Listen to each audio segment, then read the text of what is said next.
Hello and welcome to Where Wendy Travels, Where Wendy Creates. Today we are continuing on our journey of making the mini junk journals. Thanks for joining me today. Here we go.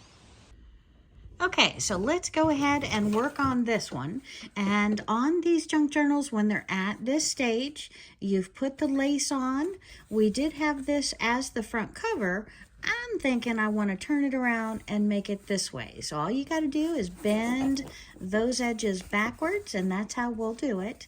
And we have all of the pages created for this junk journal, as you saw in the other tutorial, including the lace and the miniature pockets here on the pages. So I'm really excited. We have 3 different signatures. So let's go ahead and bind the signatures into this small junk journal, and we'll have a beautiful creation coming up. All right, so let's get started. And first of all, I like to open up each of the signatures to the center. And we're going to, usually I don't have a doily in the center, but I guess there's no harm, no foul in that. We'll open them up. This is the top, so we'll go ahead and put 1 binder clip on the top, 1 binder clip on the side to hold it, and push that back in. We want to make sure that we're okay on all of the different edges, so we have them lined up the way that we want. Now let's see if I can pull you back a little further, get a better picture. So we have the one started. We know what's top. We know what's top here. And of course the pockets determine which is up and which is down as well. So we've got those. Let's open it up, push it down in the center. We're going to put 1 binder clip either on the side near the top or on the top to remind us always which is the right side up. Again, this junk journal is easier because we have the lace on the bottom of the pocket, so we know easily which way is up and which way is down. Press it in tight, make sure we're good on all of the edges and the lengths. You can trim those off in the future if that's what you want. I don't mind them looking rough and edged because when I journal on them, it helps me know which page I'm working on a little bit better. I like the different textures on the side, ripped, cut, aged, not aged. I like it all. So let's go ahead and start. And on this one again, we want to have the 3 of them into the junk journal. So we know we've got this much of space we're working at. We're going to put 3. And it is up about 1/4 inch from either of the sides, almost to the construction. So we know where we want it. We want it about 3/4 of an inch in the book. We could do 3 holes, but it's not necessary because these are miniature journals. We don't have the bulk and the sway and the push and the pull.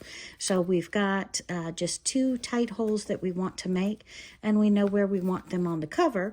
So we're going to go about down 3/4 of an inch here in the center of the spine, and over here we're going to have 3 equal lines of 2 different holes, about 1 inch in on either side, the top and the bottom.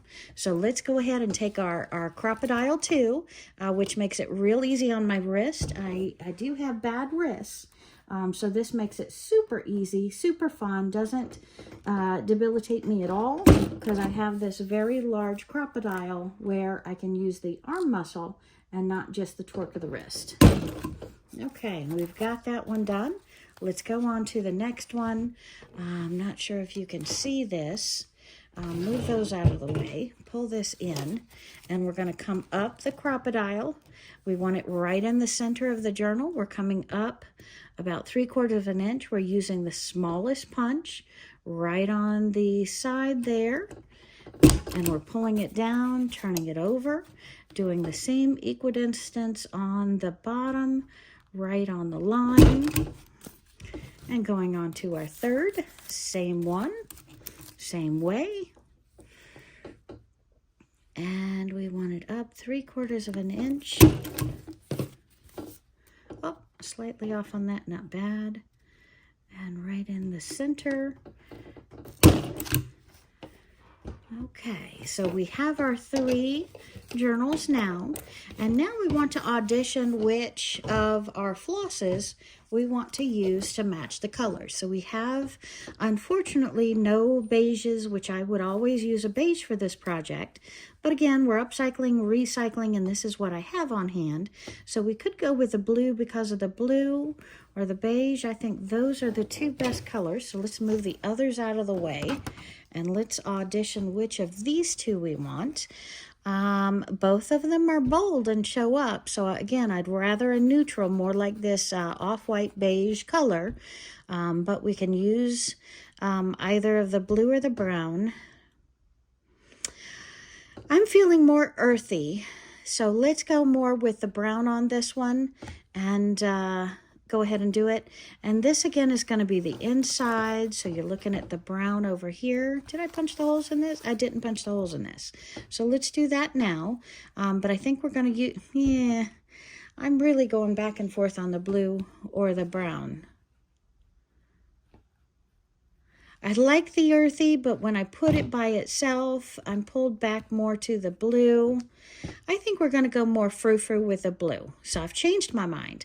So let's go ahead and punch those holes in the binding, and then we'll start with our large needle with a large hole with our floss and get this 3 signatures bound up. So we're going to come into our book, taking our beautiful Crop-A-Dile, thank you Crop-A-Dile Company, and coming 3 holes. We're going to go up 1 inch, and we want 3 holes about 1/4 inch apart, and I have those. We're going to come in from the bottom 1 inch. There's our cover, come in 1/4. There's our first one. Second, and our third. All right.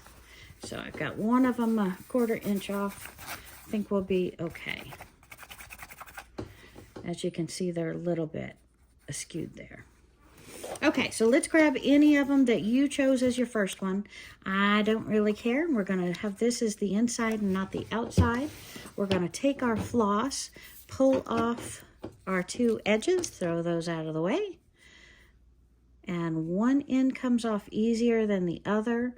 So trying not to let it all come apart on me, but it often does.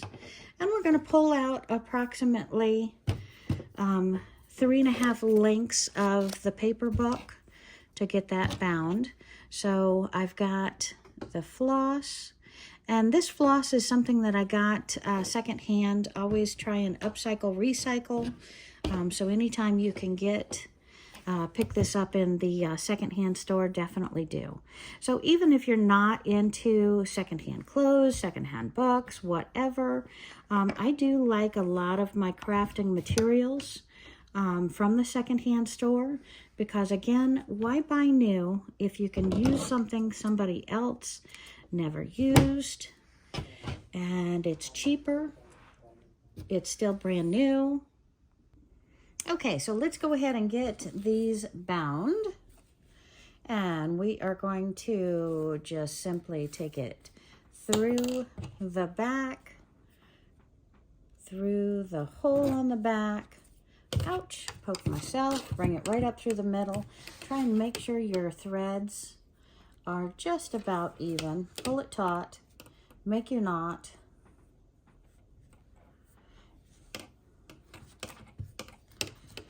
Turn yourself sideways. Hold that down in the center. Make your other. Oopsie, that was much too loose. So we're going to go ahead and pull that knot. Hold it tight and give it one more shot. Okay, I did not pull it tight because I knew I had dropped it. Now I'm going to hold it tight, pull that other one tight, and we have it secured. Now, if I didn't mess it up, they're almost the same length here. Gonna chop that one off. Anybody know what I did there? I bound the book without putting it into the spine. So let's go ahead and do that one over again. And this time I made it too tight, so let's see if I can use a needle to undo it. Okay, and I went ahead and re-threaded that needle, popped it right back through the holes, put it right onto that double threaded. And now we're going to take the binders and bind that, set that aside to one side, and do the next. So I have my needle, I have my embroidery floss or embroidery thread, and this needle is big enough to put 2 strands on it if you go and cut it and have to redo it, but I use the needle to undo the knot and then put it back on. My glasses are failing me. There we go. And make the thread the same length on both sides.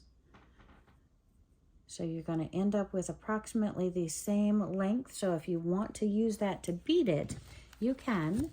We're going to take our pockets, make sure we know where the pockets or the bottom of our journal is, and to the writing. So we're going to have that on top.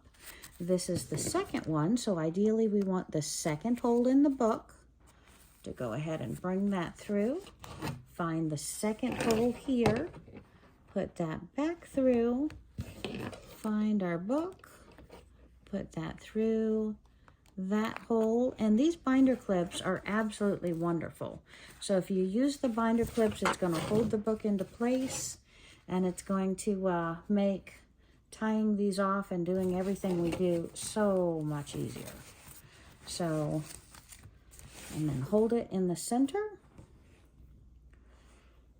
and we're going to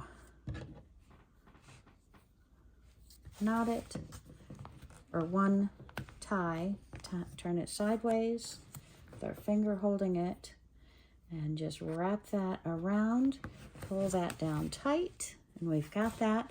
Now what I like to do is go ahead and make another knot, sometimes double, to make a total of 4 there, and then I can have the threads down, and it looks like I didn't pull them to verify they were the same length, so there it's going to be a little bit different length.